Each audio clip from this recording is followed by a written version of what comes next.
بسم الله الرحمن الرحيم. The topic tonight is about the constitution of faith.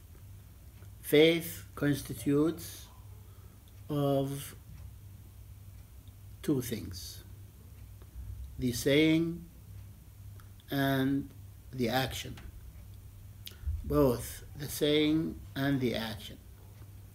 And when we say the saying, we mean two things: the saying of the heart, which is the confession or the belief in the heart. That is the statement of the heart. That is the statement of the heart. And then we have the saying of the tongue, or the statement of the tongue.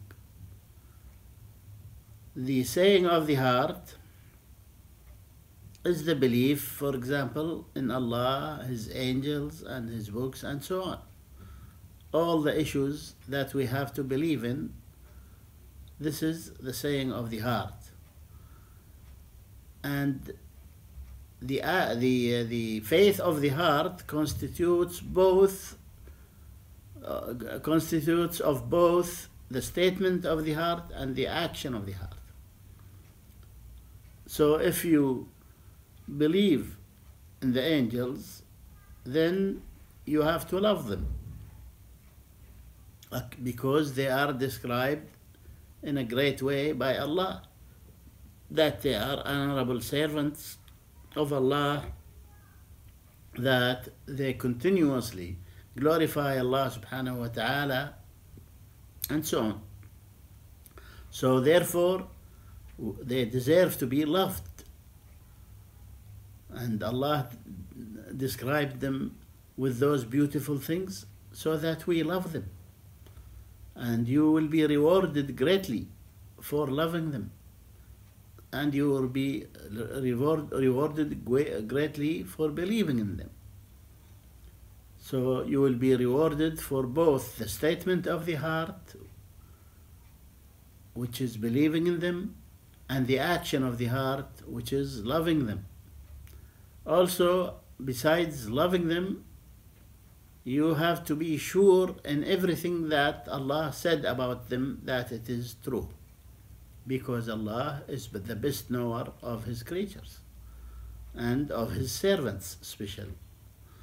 So when Allah describes His angels with a description, then the Muslim who is faithful in Allah and faithful in His book would never dare to change his belief about the angels in a different way than what Allah said about them.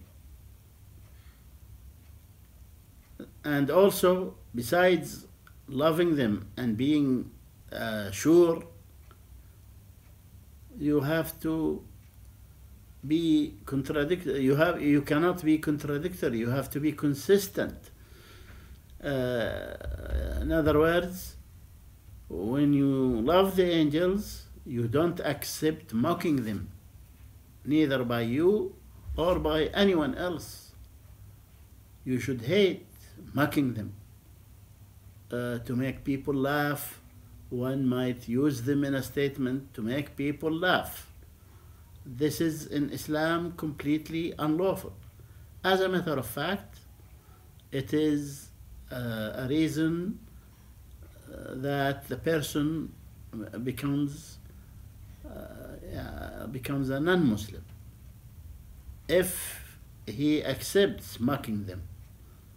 And if he himself mocks them, then this is worse. And the sin is worse. Therefore, the statement of the heart is to believe in something that Allah said or the Messenger said, and the action of the heart is either to love or to have surety or to have consistency, and also to do all that for the sake of Allah, to get his reward and to achieve the paradise. This is the sincerity of the intention, which is a necessary part of our faith and a great action of the heart. So all these actions of the heart must be present with believing in, for example, the angels or any other aspect of belief. And then, besides the statement of the heart and the action of the heart, we must have the actions of the limbs. No one could be truly faithful in his heart if he does not follow that with actions of the limbs. This is a necessary thing, that if you truly have faith in your heart, you must follow it with actions of the limbs. And the decisive action of the limbs, according to the consensus of all companions of the Messenger sallallahu alaihi wasallam, is to make the 5 prayers, the 5 obligatory prayers.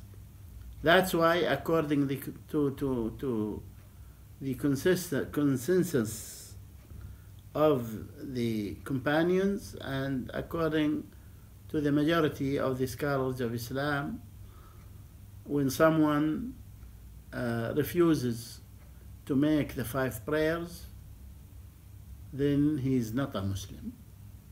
Even if he says that I believe in my heart that they are obligatory, but I am too lazy to pray or something like that. So this makes him a non-Muslim. This makes him a non-Muslim.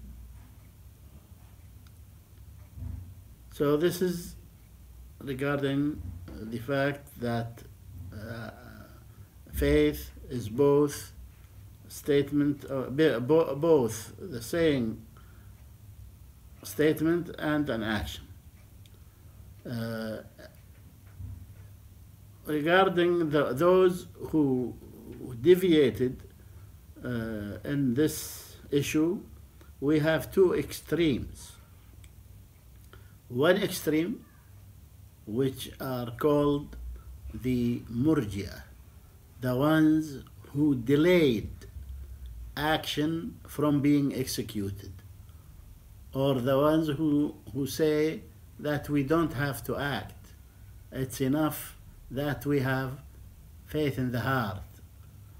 And unfortunately, a lot of Muslims nowadays claim that by their tongue, and they don't know the danger of saying such a thing, and that this is a great deviation and a great innovation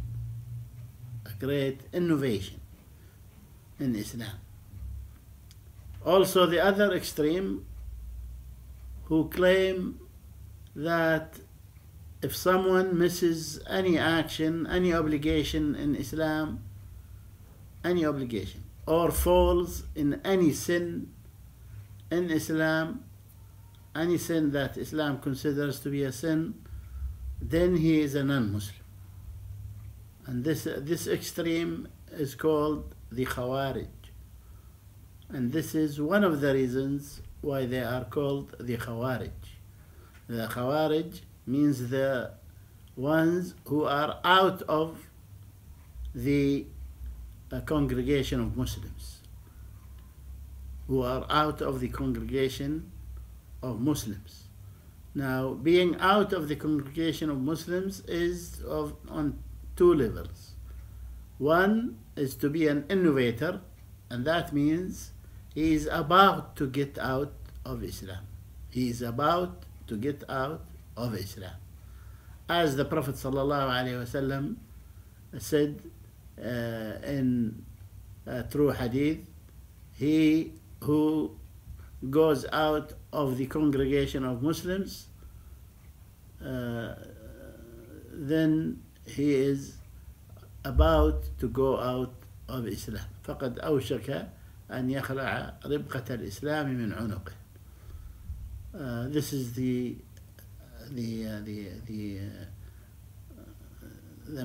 meaning of the hadith, actually, according to the scholars. So this and the second thing is that they go out of Islam in situations where they believe in their heart that it is allowed to shed the blood of their Muslim brothers or things like that, then they are completely out of Islam. No doubt about that. Okay. هذا وصلى الله على نبينا محمد وعلى آله وصحبه وسلم.